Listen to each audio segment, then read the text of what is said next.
বাংলাদেশের পাবনার ঈশ্বরদীতে পদ্মা নদীর তীরে অবস্থিত রূপপুরকে আজ থেকে বিশ্বের মানুষ চিনবে বহুল আলোচিত পারমাণবিক বিদ্যুৎ কেন্দ্রের জন্য।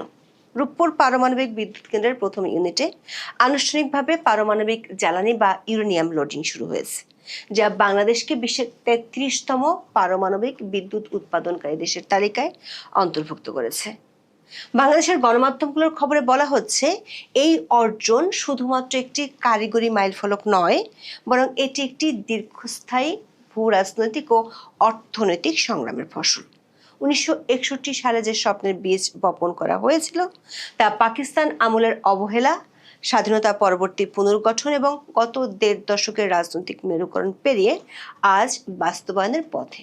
অথচ রূপপুর পারমাণবিক বিদ্যুৎ কেন্দ্রের এই যাত্রাকে এখন যেভাবে গৌরব হিসেবে দেখানো হচ্ছে, কয়েক বছর ধরে এটিকে ঘিরে থাকা বিতর্ক, রাজনীতি এবং আন্তর্জাতিক শক্তির টানাপোড়েন ছিল বেশ গভীর। বিশেষ করে বিগত আওয়ামী লীগ সরকার আমলে শেখ হাসিনার ব্যক্তিগত ও রাজনৈতিক অগ্রাধিকার হিসেবে এই প্রকল্পটি যখন থেকে গতি পেয়েছিল, তখন থেকে এর বিরুদ্ধে বাংলাদেশের অনেক রথী মহারথী ছিল মাঠে।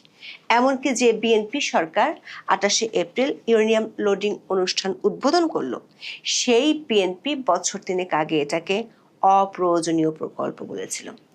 আর ইউনূসের সরকার এটাতে শেখ হাসিনার পরিবারের দুর্নীতি খুঁজতে গিয়ে বিষয়টাকে লন্ডন পর্যন্ত নিয়ে গিয়েছিল।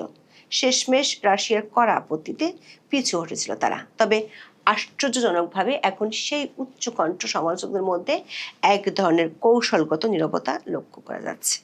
প্রশ্ন হলো, এই নীরবতা কি প্রকল্পের অনিবার্যতার স্বীকৃতি, নাকি পরিবর্তিত রাজনৈতিক পরিস্থিতির ফসল? একই সাথে রাশিয়ার সহায়তায় এই প্রকল্প বাস্তবায়নের ক্ষেত্রে মার্কিন যুক্তরাষ্ট্রের নেপথ্য ভূমিকা এবং তাদের দীর্ঘমেয়াদী অসম্মতির বিষয়টি বাংলাদেশের ভূ রাজনৈতিক সমীকরণে নতুন মাত্রা যোগ করেছে। বিস্তারিত জানতে চলুন যাওয়া যাক বিশ্লেষণে।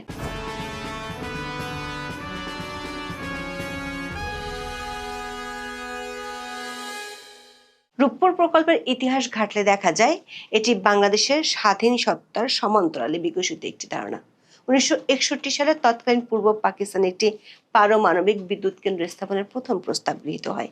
১৯৬৩ সালে ২৬০ একর জমি অধিগ্রহণের মাধ্যমে রূপপুরকে উপযুক্ত স্থান হিসেবে নির্বাচন করা হয়। বেলজিয়াম এবং ফরাসি বিশেষজ্ঞদের সহায়তায় ১৯৬৯ সাল নাগাদ ২০০ মেগাওয়াট ক্ষমতার একটি কেন্দ্র স্থাপনের পরিকল্পনা চূড়ান্ত হলেও তৎকালীন পশ্চিম পাকিস্তানি শাসকদের বৈষম্যমূলক নীতির কারণে তা আলোর মুখ দেখেনি। ১৯৭১ সালে বাংলাদেশ স্বাধীন হওয়ার পর বঙ্গবন্ধু শেখ মুজিবুর রহমান ধ্বংসপ্রাপ্ত দেশটির জ্বালানি নিরাপত্তা নিশ্চিত করতে রূপপুর প্রকল্পকে নতুনভাবে জীবনদান করেন। ১৯৭৩ সালে তিনি বাংলাদেশ পরমাণু শক্তি কমিশন গঠন করেন এবং আন্তর্জাতিক পরমাণু শক্তি সংস্থার সদস্যপদ নেন। কিন্তু ১৯৭৫ সালে বঙ্গবন্ধু সপরিবারে খুন হওয়ার পর প্রকল্পটি আবারও স্থবির হয়ে পড়ে। ১৯৭৭ থেকে ১৯৮৮ সালের মধ্যে ফরাসি কোম্পানি MS সোফ্রাটম এবং জার্মান কোম্পানি লাহমেয়ার ইন্টারন্যাশনাল একাধিক সম্ভাব্যতা যাচাই করে রূপপুরকে কারিগরি ও অর্থনৈতিকভাবে লাভজনক বলে বললেও আন্তর্জাতিক অর্থায়নের অভাবে পরবর্তী সরকারগুলো এই পথে হাঁটতে পারেনি। ২০০৯ সালে আওয়ামী লীগের নেতৃত্বাধীন মহাজোট সরকার ক্ষমতা আসার পর জ্বালানির সংকট মোকাবেলায় পারমাণবিক শক্তিকে অগ্রাধিকার তালিকার শীর্ষে রাখা হয়। রাশিয়ার সাথে ২০০৯ সালে সমঝোতা স্মারক এবং ২০১১ সালে আন্তঃরাষ্ট্রীয় সহযোগিতা চুক্তি স্বাক্ষরের মাধ্যমে আধুনিক রূপপুর প্রকল্পের আনুষ্ঠানিক সূচনা ঘটে। ২০১৩ সালে শেখ হাসিনা প্রকল্পের ভিত্তিপ্রস্তর স্থাপন করেন এবং ২০১৫ সালে $১২.৬৫ বিলিয়ন মূল নির্মাণ চুক্তি বা জেনারেল কন্ট্রাক্ট স্বাক্ষরিত হয়। ২০১৫ সালে চুক্তি স্বাক্ষরের সময় বাংলাদেশের পত্রিকাগুলো ঘেঁটে দেখা গেছে, শেখ হাসিনার ১৫ বছরের শাসনামলে রূপপুর পারমাণবিক বিদ্যুৎ কেন্দ্রকে তার সরকারের সিগনেচার প্রজেক্ট বা উন্নয়নের আইকন হিসেবে প্রচার করা হয়েছে। দলীয় রাজনীতিতে এই প্রকল্পটিকে বঙ্গবন্ধু পরিবারের একটি অপূর্ণ স্বপ্ন পূরণ হিসেবে চিত্রায়িত করা হয়েছে। রাজনৈতিক বিশ্লেষকদের মতে শেখ হাসিনা এই প্রকল্পের মাধ্যমে একই সাথে দেশের ভিতরে তার নেতৃত্বকে শক্তিশালী করা এবং আন্তর্জাতিক মহলে বিশেষ করে রাশিয়ার সাথে একটি অটুট কৌশলগত সম্পর্ক গড়ে তোলার চেষ্টা করেছেন। পশ্চিমা বিশ্বের সাথে সম্পর্কের টানাপোড়েনের মধ্যেও রাশিয়ার সাথে এই গভীর সম্পৃক্ততা হাসিনাকে ভূরাজনৈতিকভাবে একটি স্বস্তিদায়ক অবস্থানে রেখেছিল বলে তখন অনেক বিশ্লেষক মত দিয়েছিলেন। এমনকি 2023 সালে ইউক্রেন যুদ্ধের কারণে রাশিয়ার উপর পশ্চিমা নিষেধাজ্ঞার ফলে যখন প্রকল্পের অর্থ লেনদেন বাধাগ্রস্ত হয়, তখন শেখ হাসিনা সরকার চীনা মুদ্রার কিস্তি পরিশোধের সমাধান খুঁজে বের করে। দর্শক, রূপপুর প্রকল্পকে কেন্দ্র করে দক্ষিণ এশিয়ার ভূ রাজনীতিতে এক ধরনের ছায়াযুদ্ধ লক্ষ্য করা গেছে। দীর্ঘদিনের প্রচলিত ধারণা এবং কূটনৈতিক সূত্রগুলোর মতে মার্কিন যুক্তরাষ্ট্র কখনোই চায়নি বাংলাদেশ রাশিয়ার প্রযুক্তিতে পারমাণবিক সক্ষমতা অর্জন করুক। ওয়াশিংটনের উদ্বেগের মূল কারণ ছিল নিরাপত্তার মানদণ্ড এবং রাশিয়ার সাথে বাংলাদেশের ক্রমবর্ধমান কৌশলগত নির্ভরতা।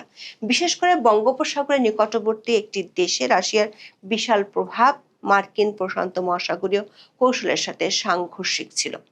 ইউক্রেন যুদ্ধের পর এই বলিটা আরও প্রকট হয়। মার্কিন যুক্তরাষ্ট্র যখন রাশিয়ার বিভিন্ন ব্যাংক ও প্রতিষ্ঠানের উপর নিষেধাজ্ঞা আরোপ করে, তখন রূপপুর প্রকল্পের অর্থায়ন সরাসরি হুমকির মুখে পড়ে।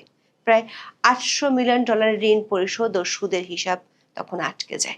মার্কিন নিষেধাজ্ঞার কারণে রুশ জাহাজ উর্সা মেজরকে বাংলাদেশের বন্দরে ভিড়তে না দেওয়া ছিল একটি স্পষ্ট ভূ রাজনৈতিক সংকেত। তবে বাংলাদেশ সরকার এই পরিস্থিতিতে বেজিং এর সহায়তা নেয়। $318 মিলিয়ন একটি কিস্তি চীনা ইউয়ানে পরিশোধের মাধ্যমে রাশিয়া ও চীনের মধ্যে যে অলিখিত অক্ষশক্তি কাজ করছে, তাতে বাংলাদেশের সম্পৃক্ততা স্পষ্ট হয়। মার্কিন যুক্তরাষ্ট্রের এই বিরোধিতার বিপরীতে রাশিয়া রূপপুরকে তাদের বিশ্বস্ততার প্রতীক হিসেবে ব্যবহার করেছে। রুশ প্রেসিডেন্ট ভ্লাদিমির পুতিন স্বয়ং প্রকল্পের বিভিন্ন মাইল ফলকে ভার্চুয়ালি যুক্ত হয়েছেন। চীনের ভূমিকা এখানে ছিল মূলত একজন ফেসিলিটেটর। যদিও চীন নিজে এই প্রকল্পে প্রযুক্তি দিতে আগ্রহী ছিল, কিন্তু রাশিয়ার সাথে বাংলাদেশের ঐতিহাসিক ও বন্ধুত্বপূর্ণ সম্পর্কের কারণে তারা পিছিয়ে যায় এবং পরবর্তীতে আর্থিক লেনদেনে সাহায্য করে। তবে এই প্রকল্পের পেছনে কেবল উন্নয়ন নয়, বরং দুর্নীতির গুরুতর অভিযোগও আওয়ামী লীগ আমলকে বিদ্ধ করেছে। 2019 সালের বহুল আলোচিত বালিশকানা থেকে শুরু করে প্রকল্পের মূল খরচে অতি মূল্যায়নের অভিযোগ উঠেছে। শেখ হাসিনার পতনের পর ইউনূস সরকার এই মেগা প্রকল্পের স্বচ্ছতা ও প্রয়োজনীয়তা নিয়ে প্রশ্ন তোলে। এই পারমাণবিক বিদ্যুৎ কেন্দ্র থেকে $500 কোটি বেশি আত্মসাৎ করেছেন সাবেক প্রধানমন্ত্রী শেখ হাসিনা, এমন অভিযোগ এনেছিল অন্তর্বর্তী সরকার।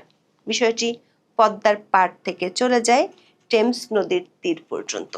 তখন দাবি করা হয় রূপপুর পারমাণবিক বিদ্যুৎ কেন্দ্র থেকে সাবেক প্রধানমন্ত্রী শেখ হাসিনা $500 কোটি বেশি আত্মসাৎ করেন। বলা হয় প্রকল্প বাস্তবায়নকারী সংস্থা রোসাট্রম মালয়েশিয়ার একটি ব্যাংকের মাধ্যমে শেখ হাসিনাকে এই অর্থ আত্মসাতের সুযোগ করে দেয়, যাতে মধ্যস্থতা করেন ছেলে সজীব ওয়াজেদ জয় ও ভাগ্নি টিউলিপ সিদ্দিক। যুক্তরাজ্যের ক্ষমতাসীন লেবার পার্টির মিনিস্টার টিউলিপ সিদ্দিককে জিজ্ঞাসাবাদ করে দেশটির মন্ত্রিসভা কার্যালয়ের প্রোপ্রাইটরি অ্যান্ড এথিক্স টিম।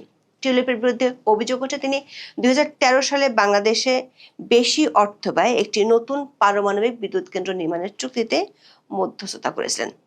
এই চুক্তি থেকে তিনি 3.9 বিলিয়ন পাউন্ড বা প্রায় 57,000 কোটি টাকা আত্মসাৎ করেছেন বলে দাবি করা হয়েছিল। অবশ্য কয়েকদিনের মধ্যে এথিক্স কমিটি এই অভিযোগের কোনো সত্যতা খুঁজে পায়নি। পুতিনের সাথে একটি ছবি ছিল এই অভিযোগের মূল ভিত্তি, যেটি করা হয়েছিল অন্তর্বর্তী সরকারের পক্ষ থেকে। অন্তর্বর্তী সরকার এমন অভিযোগ শুনে তখন তেলে বেগুনে জ্বলে উঠেছিল পুতিনের সরকার। রাশিয়ার রাষ্ট্রীয় পরমাণু শক্তি কর্পোরেশন রোসাট্রম বিবৃতি দিয়ে জানিয়ে দেয় এই প্রকল্পে কোনো দুর্নীতি হয়নি।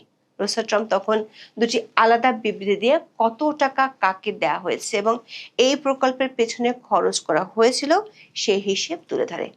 তারপরে দমে যায় ইউনূস সরকার। উল্টো রোসাট্রমের কাছে প্রকল্পের সময় বর্ণার আবেদনও করে। দর্শক, বাংলাদেশের গণমাধ্যমগুলো বলছে রূপপুর পারমাণবিক বিদ্যুৎ কেন্দ্রের প্রথম ইউনিটে জ্বালানি লোডিং এর মাধ্যমে কেন্দ্রটি কার্যত প্রাণ পেল। এর মধ্য দিয়ে পারমাণবিক শক্তি ব্যবহারকারী দেশের তালিকায় বিশ্বের 33তম দেশ হলো বাংলাদেশ। বিদ্যুৎ কেন্দ্রটির স্বাভাবিক আয়ুষ্কাল 60 বছর। এই সময় এখান থেকে পাওয়া যাবে নিরবিচ্ছিন্ন বিদ্যুৎ। তবে প্রয়োজনীয় মেরামত ও রক্ষণাবেক্ষণ সাপেক্ষে আরও 30 বছর পর্যন্ত কেন্দ্রটির আয়ু বাড়ানোর সুযোগ রয়েছে। কেন্দ্রটিতে একবার জ্বালানি লোড করার পর তা দিয়ে চলবে টানা 1.5 বছর। ফলে অন্যান্য বিদ্যুৎ কেন্দ্রের মতো তেল, গ্যাস কিংবা কয়লা কেনার কোনো ঝক্কি ঝামেলা নেই। 1.5 বছর পর 1/3 করে জ্বালানি পরিবর্তন করতে হবে। নির্মাণ চুক্তি অনুযায়ী 3 বছরে জ্বালানি সরবরাহ করবে রাশিয়া, অর্থাৎ এই সময় জ্বালানি আমদানি নিয়ে কোনো চিন্তা নেই। এরপর বাংলাদেশকে জ্বালানি তথা ইউরেনিয়াম আমদানি করতে হবে, তবে সেই জ্বালানি 2 বছর পর পর পরিবর্তন করলেই চলবে। 2টি ইউনিট মিলে কেন্দ্রটির মোট বিদ্যুৎ উৎপাদন সক্ষমতা 2400 মেগাওয়াট, যার প্রথম ইউনিটে জ্বালানি লোডিং হবে, দ্বিতীয় ইউনিটের কাজও চলছে পুরোদমে। পুরো বিদ্যুৎ কেন্দ্রটি চালু হলে দেশের শিল্প, কৃষি ও নগর জীবনে নতুন গতি আনবে। রূপপুর পারমাণবিক বিদ্যুৎ কেন্দ্রে রাশিয়ার জ্বালানি পরিবর্তন করতে হবে। নির্মাণ চুক্তি অনুযায়ী 3 বছরে জ্বালানি সরবরাহ করবে রাশিয়া, অর্থাৎ এই সময় জ্বালানি আমদানি নিয়ে কোনো চিন্তা নেই। এরপর বাংলাদেশকে জ্বালানি তথা ইউরেনিয়াম আমদানি করতে হবে, তবে সেই জ্বালানি 2 বছর পর পর পরিবর্তন করলেই চলবে। 2টি ইউনিট মিলে কেন্দ্রটির মোট বিদ্যুৎ উৎপাদন সক্ষমতা 2400 মেগাওয়াট, যার প্রথম ইউনিটে জ্বালানি লোডিং হবে, দ্বিতীয় ইউনিটের কাজও চলছে পুরোদমে। পুরো বিদ্যুৎ কেন্দ্রটি চালু হলে দেশের শিল্প, কৃষি ও নগর জীবনে নতুন গতি আনবে। রূপপুর পারমাণবিক বিদ্যুৎ কেন্দ্রে রাশিয়ার উন্নত VPR-1200 প্রযুক্তি ব্যবহার করা হচ্ছে, যা জেনারেশন 3+ রিঅ্যাক্টর হিসেবে পরিচিত।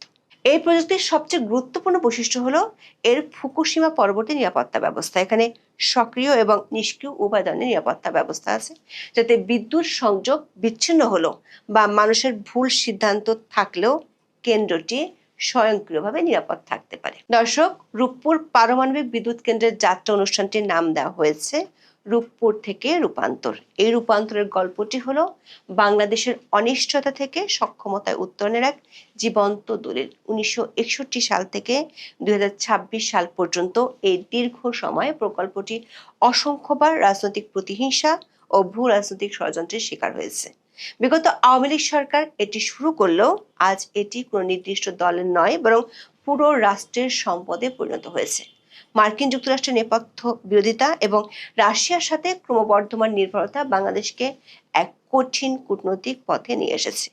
বহু রাজনৈতিক গালগল্পের পরেও এটি সত্যি যে জাতীয় স্বার্থের প্রশ্নে রূপপুর মতো মেগা প্রকল্পের কোনো বিকল্প নেই। সমালোচকদের নিরাপত্তা হয়তো সাময়িক, কিন্তু পারমাণবিক জ্বালানি লোডিং এর মাধ্যমে বাংলাদেশ যে নতুন উচ্চতায় পৌঁছেছে, সেখান থেকে ফিরে আসার পথ বন্ধ। ভবিষ্যতে রূপপুরের সাফল্য নির্ভর করবে এর দক্ষ ব্যবস্থাপনা এবং নিরাপত্তার কঠোর অনুসরণের উপর। রূপপুর কেবল একটি বিদ্যুৎ কেন্দ্র নয়, এটি বাংলাদেশের প্রযুক্তিগত আভিজাত্য এবং জ্বালানি সার্বভৌমত্বের প্রতীক হয়ে বেঁচে থাকবে।